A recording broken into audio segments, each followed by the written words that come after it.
Okay, I get it. You guys are trying to get the best laptop, tablet, desktop to do the job that you want to do, which is be a digital artist. And it's a lot of choices out there. So, what is it, or what should you choose? How should you choose it? Well, in this video, what we're going to do is we're going to talk about just the thought process, the things you should be thinking about when you are considering which device is going to work best for you. I think that's a good discussion to have. It's something that is needed. So, with that being said, let's get into the video.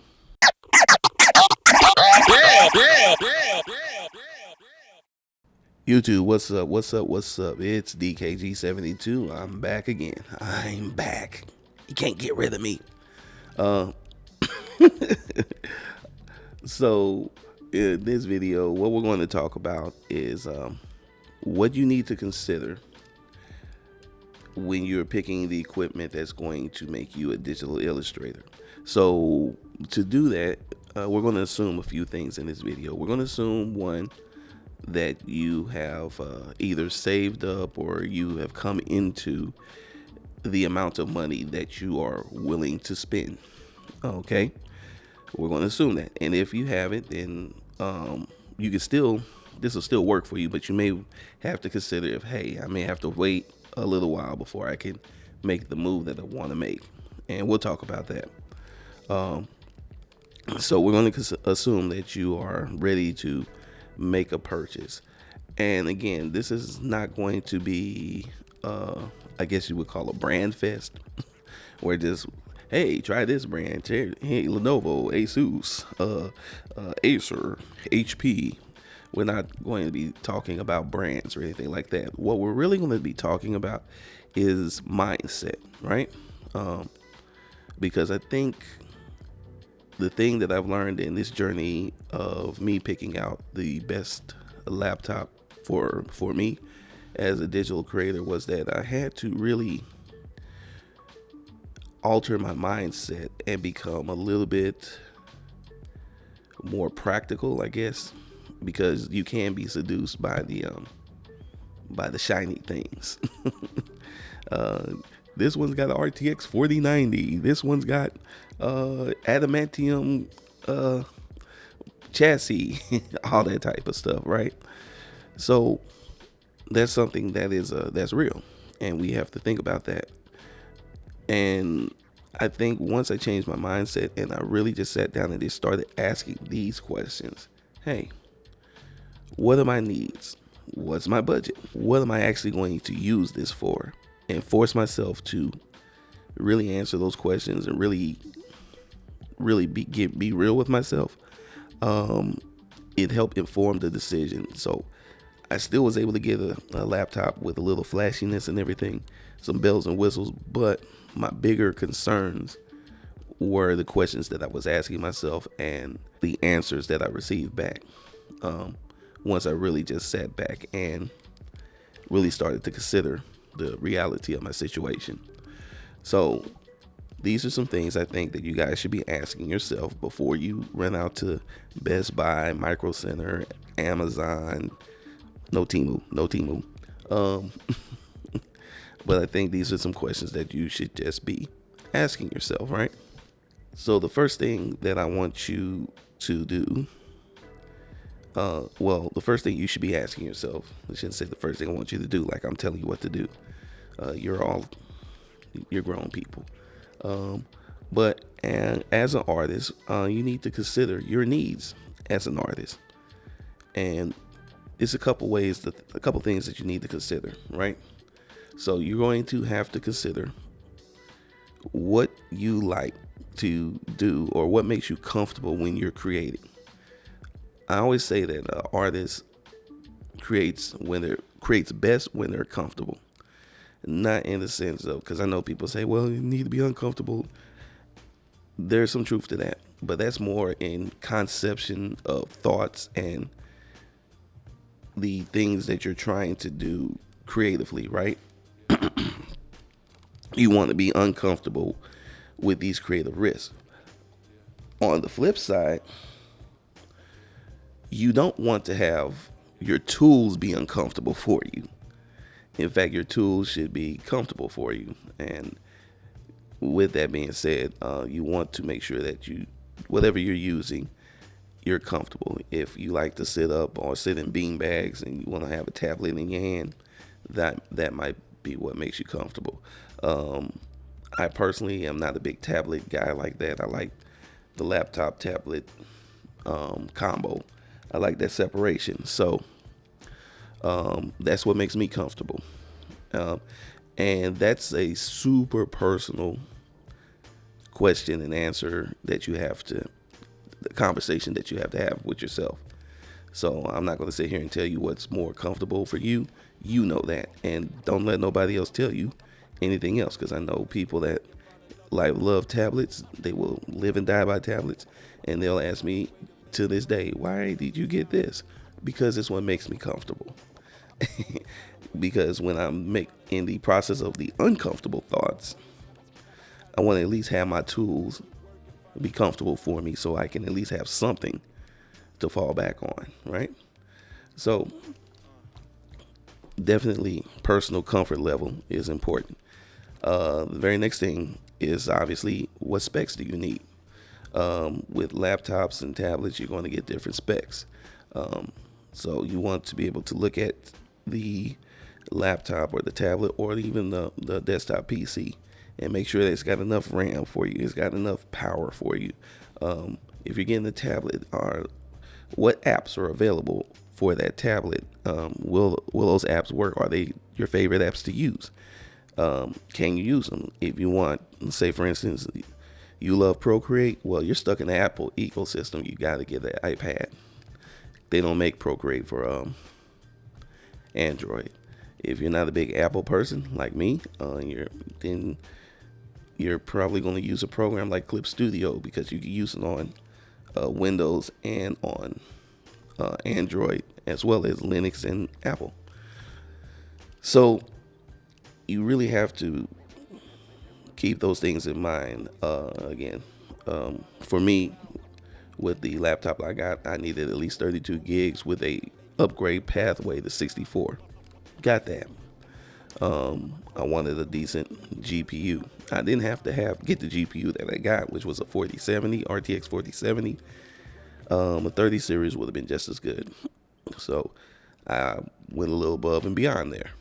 So, and then after that, I really didn't need much else. So anything else that came with the laptop was just gravy. It was just a cherry on top. Now, the next thing that you have to consider, honestly, is your budget. How much is this stuff gonna cost? And are you willing to pay that cost? You may have a budget of, okay, I'm gonna spend $2,000. I'm only spend $1,000. I only spend $500. Well, when you make those decisions, there comes limitations to what you can get. And I'm not going to say, hey, spend more money. No, you should spend within your budget. And once you make that budgetary decision, my advice is stick to it as closely as possible. Don't go over budget. In fact, you may want to even look at lower cost alternatives if the more sexier options are just too expensive. And you also have to research those low cost alternatives and make sure that they have all the things that you need, and you're not really taking a L. Maybe it's just the brand difference. Maybe it's just a build difference. Maybe it's just a look difference. But if the internals are giving you, or they're fulfilling all of your other needs as far as the specs, hey, that's a trade-off. That's a good trade-off to me. So you definitely need to think about those types of things. Then obviously there's brands. Do brands matter? Yes and no. I think sometimes we become enamored with certain brands and certain products and things like that. So we may want to be in an ecosystem, or we may not. Most people that are in the Apple ecosystem, they're enamored with the brand, so they're going to stay in that system. And obviously that means iPads, Macs, that type of thing. But you also have people that are Samsung fanboys, Lenovo fanboys, HP, Asus, on and on and on. So are brands important? They can be, but really, I have no brand loyalty. Honestly, I'm looking for the best product for the job, and honestly, there was a couple laptops that I was going back and forth about, even in Micro Center. So there was this me getting this Lenovo Legion 5 was 50-50, honestly, but it won out because of the specs and upgrade pathway that it offered. That the competing laptop, it didn't have the upgrade pathway, and so it was maxed out at 32, and I did not want to have a laptop that was maxed out at 32. I needed it to be upgradable to 64. So when it came down, and trust me, the other laptop was in contention because it was literally $200 cheaper. So if it had that upgrade pathway, I may have been doing this video on a different laptop. But that was a consideration. So for me, brands aren't as big a deal, but for some people they are, and I understand that that's a source of pride. So do with that as you may. The next thing is we need to talk about portability, which basically this part eliminates desktops. So should you get a laptop or should you get a tablet? Once again, boils down to personal choice. Tablets are much more portable than laptops, normally smaller. They have a lot of functionality, but power-wise, strength-wise, they're not as strong, right? You don't have as much internal memory or that you would have with a laptop. But you can mitigate that with like micro SD cards and SSD cards and other ways, or just removing stuff off of the laptop with a USB-C SSD, right? So you have all those options. I think with a laptop you get a little bit more options. It is portable, not as portable as a tablet. A lot more power, a lot more functionality, things that you can do. But a tablet, normally you have a pen input, so once again, it's all in one. Whereas a laptop, you would have to have a secondary drawing tablet, unless you have like a ProArt from Asus. They have a pen, right? And some others. So again, it's really about the back and forth, the specs, and of course the price. If you don't want to spend a certain amount of money, with a laptop tablet combo, you're going to be spending upwards of a certain amount of money, and it normally is going to run you over $1,000. Whereas you can get a tablet and work with that, and you're going to keep that under $1,000. Sometimes under, with a lot of situations, under $5,000. So again, just things that you need to consider, and things you should think about. And at the end of the day, it is going to come down to your personal choice and your personal comfort levels. Now, if you do decide to get a separate drawing tablet, laptop combo, as far as your drawing tablet, you need to consider the size of the drawing tablet, compatibility, obviously. Some people like the screen tablets. I do.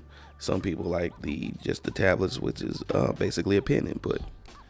So there's that. And of course, what kind of stylus you're going to use.